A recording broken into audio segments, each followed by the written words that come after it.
Okay, well, if My Life in Ruins and I Hate Valentine's Day were awful, and The Ugly Truth had its moments but missed the mark, and if The Proposal was merely a funny movie experience, then 500 Days of Summer is truly perfect in every way, shape, and form, and I loved how the movie just tries so hard to be original, and the fact that its overdone originality was exactly what a film like this needed. This is not your prototypical love story. As a matter of fact, it's anything but that, and the film lets us know that right at the beginning as we journey through 500 days of a romance between Summer and Tom.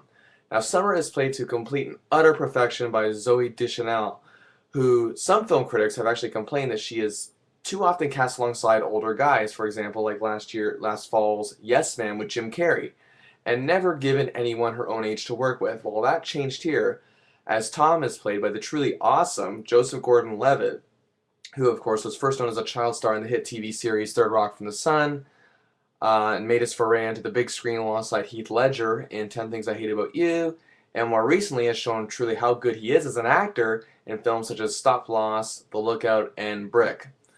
Now, this film is very different from most romantic comedies in every way, and I mean every way. Let's just start with the way it's filmed, as we do not start from day one of this 500 days. We start at like in the high 400s, and then jump back to day one. And now you would think a film like this would be too confusing to follow, but it's really not very hard to piece together. You just have to pay attention, and really, a movie like this should keep you glued as it did with me. It's easy to keep up with. It's like a bunch of mini films about these two characters and the interesting happenings that go on between them. And this is about as realistic a relationship as you can get in a movie. They have their ups, they have their downs, the anticipations, the expectations, the reality check, the realizations, the disagreements, and it's presented in a fashion with clever and funny dialogue that seems as if it was taken from a real life young couple. And in my opinion, that's why fans of films such as The Ugly Truth or any other chick flick that has come out this year may be intimidated by this, because it doesn't build a false sense of reality in itself. It shows a relationship that's merely funny because the couple is being honest with one another. On the surface, Tom seems like the prototypical hopeless dude, but is completely enamored by Summer because she's not like every other girl. She has insight to a lot of things, to who she is and the world around her. But yet her views on love and marriage are not what most other girls would think. As a matter of fact, many girls who see this film might think, is this chick nuts or what? Well, maybe she is. But this girl does exist. I've seen her in the real world, unlike many of Kate Hudson's character in her films. Now, we pretty much know how this film is going to end right away, but once Tom lets us know how he doesn't understand how things unfolded the way they did, I, as a film goer, was immediately captivated by the fact of how this did all unfold. It really just, you want to figure it out. You want to know what happened. Zooey Deschanel has mainly been a scene stealer in many films, but here she shines better than ever as a star. She is truly wonderful and smart and witty, and she presents it in a way that just seems so natural.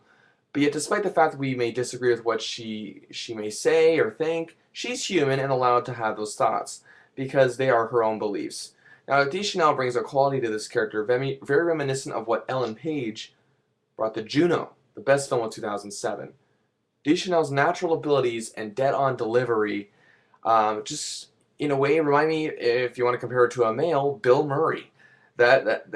Who she, because what I mean is that she makes her subtle emotions into an event. But I also have to give major praise to Levitt, who's just excellent here. And in any other film, the character of Tom would be played by just some good-looking Hollywood star, like somebody like a Brad Pitt, younger Brad Pitt type, who we're supposed to believe is this hopeless romantic of a dude. I wouldn't believe it with Brad Pitt in that role, even as younger Brad Pitt. And that's the mark of a good actor here. I really think that he is just beyond believable here. I could really think that this is who Joseph Gordon-Levitt is in real life. That is the mark of a great actor. I believe that Levitt has a very bright future, and I'm daring to say that greatness may be in this young man's future.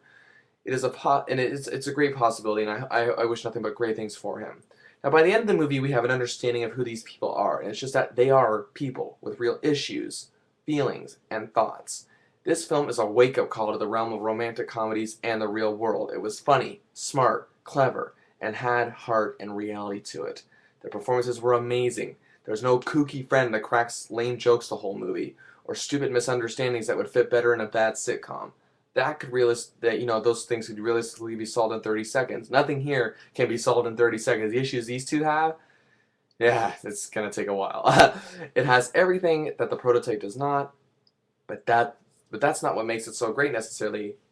What makes it so great is its earthliness. 500 Days of Summer gets the perfect 5 out of 5.